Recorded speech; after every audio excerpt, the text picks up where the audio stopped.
यदि आप सब लोगों ने अपने पूरे दिमाग से दिमागी कसरत कर ली हो तो आगे बढ़ा जाए। जिसे ये हार्ट अटैक या मायोकार्डियल इन्फेक्शन या जो भी हृदय घात जो बीमारी घोषित कर रहे हैं ये चिकित्सक,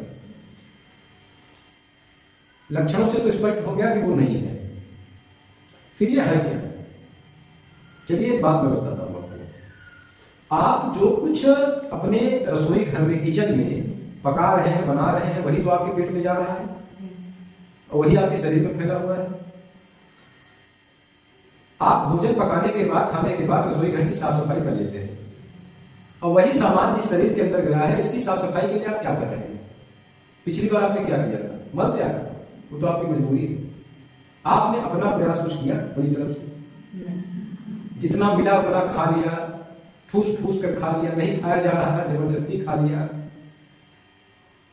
एक बार तो इसलिए खा लिया कि रोज 9 बजे आप खाना खाते हैं इसलिए आज खा लिया।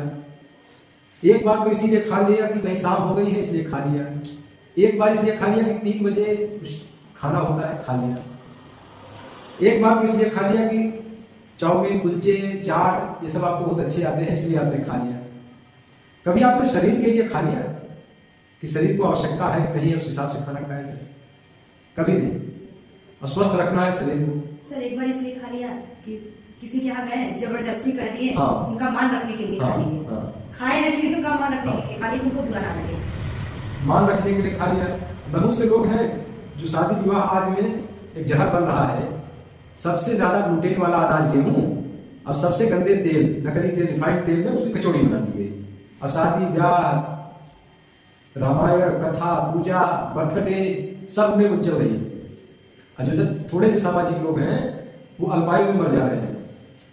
कारण क्या है? ये जो खा लिया, आपका सम्मान रखने के लिए खा लिया और खिला भी कर रहे हैं रात में। हाँ। दिन में खिला देगा बस जाए, हाँ। लेकिन खिला भी रहे हैं रात में, वो भी देर रात से 9:30 बजे के बाद खा रहे हैं।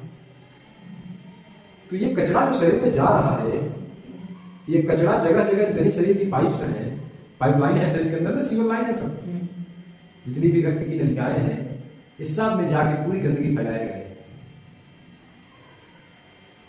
और जब यह गंदगी आपके हृदय की नलिकाओं तक पहुंच जाएगी तो आपके हृदय की नलिकाओं से रक्त का प्रवाह हो ही नहीं पाएगा, ब्लड का सर्कुलेशन नहीं हो पाएगा। जैसे पाइप जाम हो जाती है, पाइप जाम हो जाएगा, इतना ज्यादा प्रेशर वहां क्रिएट होने लगेगा, इतना ज्यादा प्रेशर वहां क्रिएट होने लगेगा कि आपके हृदय की कोशिकाओं को ही ऑक्सीजन यानी प्राणवायु मिल ही नहीं पाएगी और तब आपका हृदय धीरे धीरे काम करना शुरू कर देगा।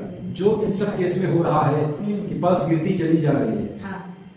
आपका हृदय धीरे धीरे काम करना, आपका हृदय ही मरना प्रारंभ कर दिया क्योंकि वहां तक ही रक्त का प्रवाह नहीं हो पा रहा, जाम हो गया है पूरा सिस्टम, सब नलिकाएं जाम हो गई, सिर्फ पेट जाम है। आपकी सारी नसें जाम होने की वजह से आपका हृदय प्राणवायु की कमी से मर जाएगा। और उस समय मरीज का एक लक्षण है, उसको घुटन महसूस होती है, ऐसा लगता है कि किसी ने श्वास रोक दी, यही लक्षण आता है, श्वास नहीं ले पा रहा क्योंकि सब कुछ ब्लॉक हो चुका है, आप अंदर से पूरी तरीके से कचड़े से भर गए हैं। अब ये सिद्धांत आयुर्वेद ने बहुत पहले समझा दिया है, कोई नया सिद्धांत नहीं है। इन सब की शुरुआत पेट से हो रही है। कचरा पहले पेट में ज्यादा इकट्ठा हुआ, फिर आपके शरीर में फैला, फिर ऐसे ही ये फैलता चला गया, आपकी रक्त की कोशिकाओं तक को इसने ब्लॉक कर दिया। ऊपर से आदमी ट्रांसपेरेंट नहीं, वरना सब दिखता, कौन कितना मैला है, कौन कितना स्वच्छ है पता चलता, लेकिन ऊपर से जो है ना, जो स्किन है, इसको ट्रांसपेरेंट कर दिया भगवान ने, इसको बिल्कुल नाम ट्रांसपेरेंट बताया, ट्रांसपेरेंट नहीं किया। यहां से समस्या खड़ी हो रही है। तो जो आजकल ये हो रहा है, ये हृदय घात बिल्कुल भी नहीं है, अन्य कई डॉक्टरों के चक्कर में पड़े। क्योंकि अभी मेरे एक जानने वाले व्यक्ति के साथ जो घटना हुई है, उनमें तो प्रूफ भी है कि इनको हृदय में कोई बीमारी नहीं थी। क्यों पता है?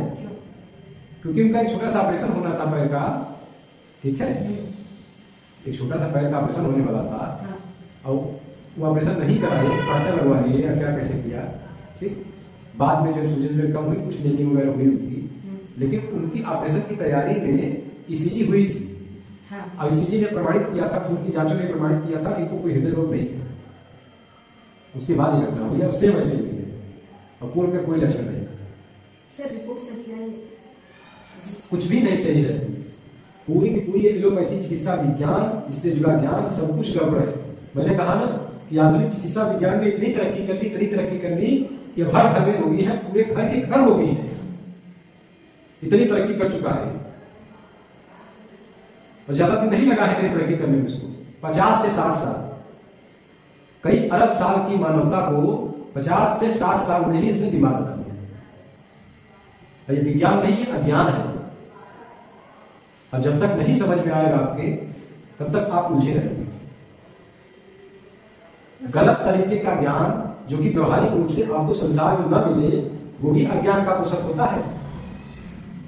जैसे मैं प्रश्न पूछता हूं ना कि मैं साइन कास थीटा जो मैंने पढ़ाया था, मेरे बिल्कुल समझ में नहीं आता था, लेकिन मुझे जबरदस्ती पढ़ाया गया, उसका क्या यूज है इस मेरे जीवन में? क्या यूज है? मैं मिट्टी के बर्तन और मिट्टी के क्या क्या वो गाड़ी उड़ी बनाता था बैठ के तालाब पर, उसका कुछ यूज है अभी जी। अभी कुछ बनाना होगा, कुछ करना होगा, ढांचा डिजाइन, वो जो स्कूल में फीस भी दिया वो भी एक फिल्म का ज्ञान पढ़ा, वो मेरे किस काम आया? किसी काम नहीं आ रहा है।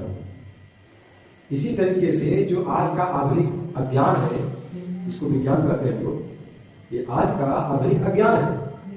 इस आधुनिक अज्ञान ने केवल 60 वर्षों में पूरी मानवता को बीमार कर दिया। अब आधुनिक अज्ञान तब तक टिका है जब तक लोग डरते रहेंगे। इसका कारण है डर।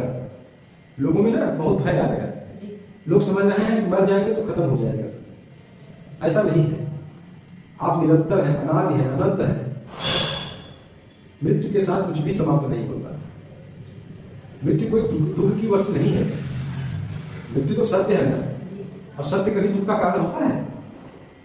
सत्य कभी भी दुख का कारण नहीं होता। सत्य सदैव सुख का कारण होता है जी, दुख का कारण होता है। असत्य जो है दुख का कारण होता है, सत्य दुख का कारण नहीं होता। तो मृत्यु कभी भी आपके दुख का कारण नहीं होती। मृत्यु उसी प्रकार से है जैसे आप एक नई गाड़ी खरीदते हैं, पुरानी खराब हो गई, नई खरीद लिया, तो इसलिए खुश होने का मौका है। पुराना घर जर्जर हो गया था, नया घर बनवा दिया, तो ये प्रसन्न होने का मौका है ना। आदमी को प्रसन्नता करता है ना, नया घर बनवाता है, गृह प्रवेश करता है, पूजा पाठ करता है, खूब खिलाता पिलाता है लोगों को, खूब मिठाइयां बांटता है, खूब सजाता है उसको। ऐसे ही मृत्यु होना मतलब कि आपको एक नया जन्म मिलना। जैसे जैसे शरीर काल का वर्ण कर रही है, समय बिता रही है अपना, वैसे वैसे ये रुग्ण पाप से भरी हुई पुरानी वस्तु चली जा रही है।